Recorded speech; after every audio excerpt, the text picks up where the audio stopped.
The message came at 7:43 a.m. Report to my office immediately. No signature, just authority, just arrogance. I knew whose tone it was, Daniel's, my wife's younger brother, 28, entitled, recently appointed as acting CEO while my father-in-law was abroad, a position meant to test his leadership. I walked into the office, my badge still warm against my chest. He was sitting in my chair, my desk, my pen between his fingers.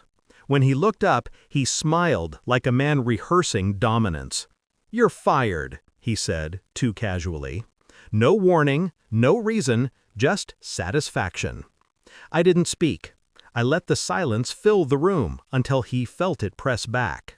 He leaned forward. "Mom said you're only here because my dad pities you."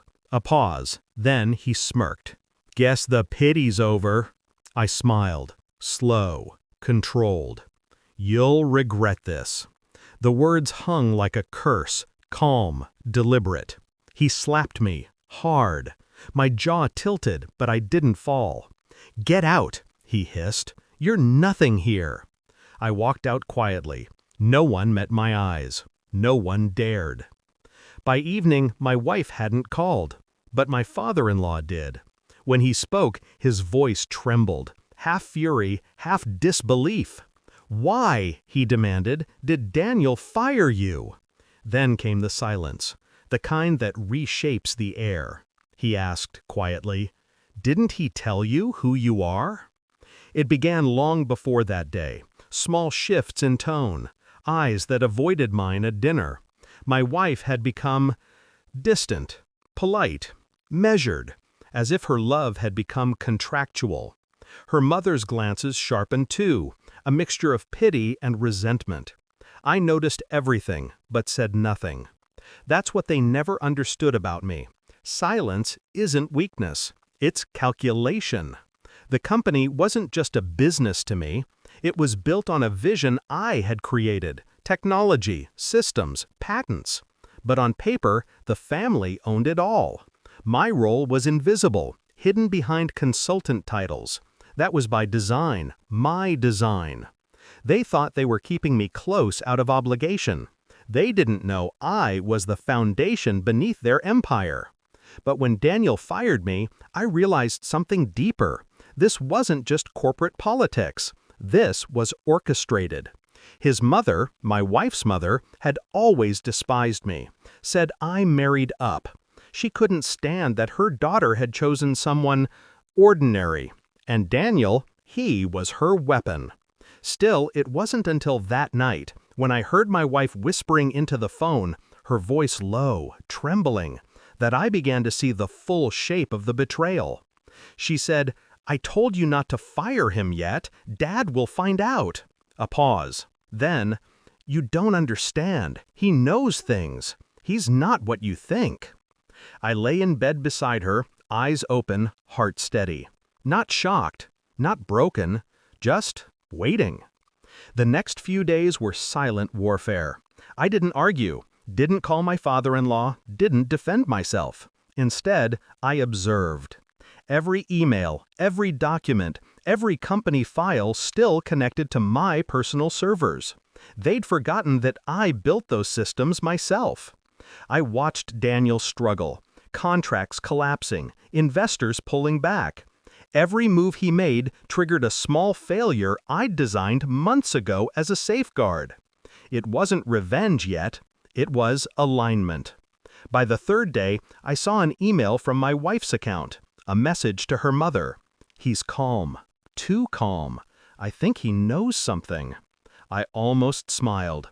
They thought I'd come begging. They didn't realize I'd already predicted this moment a year ago. When her mother first suggested a temporary transition of control, I had written a clause into the company's charter, one they'd never read carefully.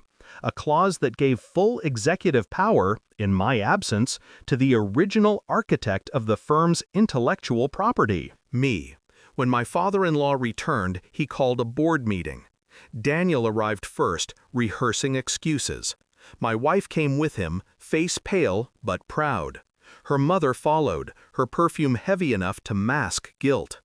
I entered last. No badge, no title, just calm precision. My father-in-law looked at Daniel. "Why did you fire him?" Daniel stammered. He's not part of the family. Mom said." "Did you read the charter?" "What? Did you know who he is?" The room froze. My father-in-law turned toward me. "Tell them," he said softly. I laid the document on the table, the original charter, my signature beside his, the patents, the ownership clauses. I wasn't an employee. I was co-founder, equal owner. Everything Daniel had touched was legally mine. My wife's face drained of color. Her mother stopped breathing for a moment. And Daniel? He just stared, mouth open, eyes hollow. The arrogance melted, replaced by something almost childlike, fear. I didn't raise my voice. I didn't need to. I turned to Daniel. "You fired me," I said, "so I'm returning the favor." I handed him a letter, termination notice, signed, effective immediately. He didn't move, didn't blink. My wife whispered, "You can't do this." I met her gaze. I already did. Then I faced my father-in-law. "You once said family is built on trust. I hope today you see what happens when trust is traded for manipulation." He nodded slowly, regret in his eyes, but no defense for them. Daniel finally found his voice. "I didn't know. Mom told me." "I know," I said. "You were just a pawn. But pawns still bleed when the game ends." I left the room as silence folded over them. The empire they thought they owned was now legally, irrevocably mine.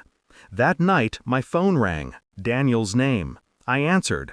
His voice shook. "Please, I didn't mean it. I was just angry." I listened to him break, word by word.